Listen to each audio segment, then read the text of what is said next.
You know, I keep thinking that the most brilliant strategic move that the administration could take right now would be to have Condi Rice just announce that she's getting on a plane and she's flying to Tehran and she'll be there tomorrow. And I don't know if the current Iranian government would survive, you know, the great Satan coming over there and actually wanting to sit down and talk to them in their own country. You know, I mean, I think we really are at a point now where, you know, the inability, I mean, Tom Friedman has always talked about the lack of imagination of this administration. I think the lack of imagination we're showing towards Iran right now is becoming, you know, is becoming an additional terrible foreign policy failure on top of a series of other ones. And you know, and I think what's been exciting for Democrats, I mean, having been back in power, is that, you know, our leaders are challenging this path. I mean, we may not have all the answers for where we need to go, but I think the courage that the Democrats have shown in challenging the current direction, standing up to the president under very difficult circumstances. I think they would rather have had a deal been cut than to be in this confrontational position with the president vis-a-vis the surge, Syria, Iran, and so on. That, you know, the good news is, though, is that Condi now, just recently, right, met with a Syrian representative. She almost met with an Iranian representative. So it seems like there are some cracks beginning to emerge in this administration. They're trying to find a better path. I mean, do you see that as well? Well, first or am I being Pollyannish? No. I mean, I think first of all, what you said is important in one way. We shouldn't look at right now talking to the Iranians or Syrians or doing a bold move like showing up in the bazaar in Damascus or showing up in Tehran as a reward to the Iranians or Syrians. We should look at it as a way of confusing their foreign policy. Right.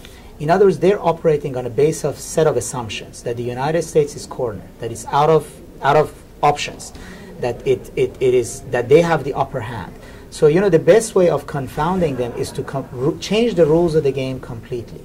So it's not as if, you know, we're rewarding them. We're rewarding them by staying the course because they've already figured out how to checkmate us in the current course.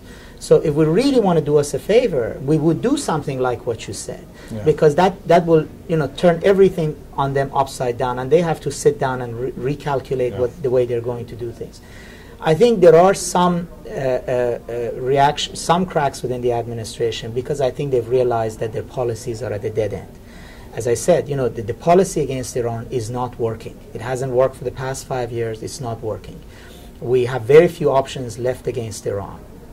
But the problem is that the administration does not have an imaginative approach about what does it want from engaging Iranians or Syrians.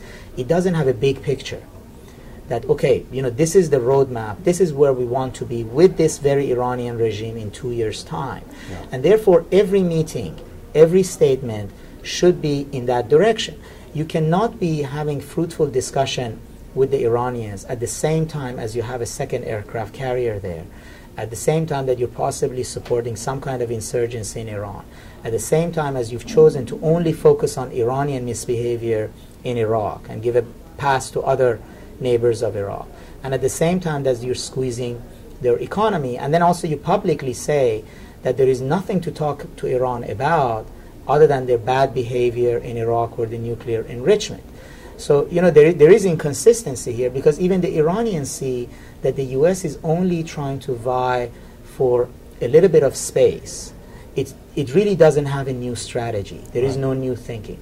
And I think, you know, one of the challenges of a next president is not to sort of dabble in these one-off deals of whether we're going to shake hand here or not. But what is really the long-run strategy with Iran? Iran is what it is. We cannot change it. Unfortunately, it has this heinous president with its rhetoric. We cannot choose the president. The question is not whether this guy is good or not. The question is, the reality is Iran is a two-ton elephant going towards nuclear weapons. We have one or two options. We have to do a cost-benefit analysis. Where do we want to be with Iran in 2 years? How many troops do we want to have involved? What kind of money do we want to be sinking into the Middle East? And then we would say, okay, this is our strategy. And every step we take should be in that direction. I don't see that kind of long-range thinking. I think, you know, the administration is only playing tactical maneuvers. It's the same with the Palestinian issue. There is nothing new on the table other than getting these two guys, Olmert and Mahmoud Abbas, to shake hand and take a photo. There is no long-run vision there. There is the same issue with Lebanon. And it's the same issue with Iran. What the U.S. lacks is strategic vision right now.